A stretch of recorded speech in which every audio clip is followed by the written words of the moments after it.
មើលថ្ងៃរះលើភ្នំបាខែងអស្ចារ្យហ្មងដល់តែជីកាត់អត់ដែលឡើងទូរស័ព្ទអត់ដឹងទេទូរស័ព្ទឃើញតូចនៅតែធំហ្មង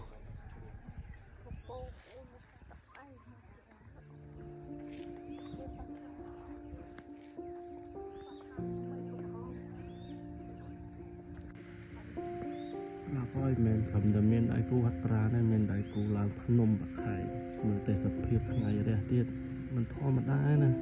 ចាជីវិតអ្នកមានគូមិនមែនសោះប្រុសទេ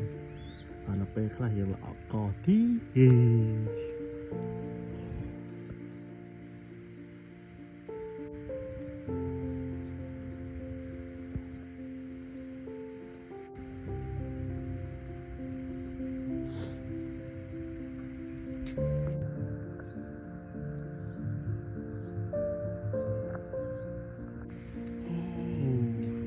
និមិត្តលោកអើយមិនឡើង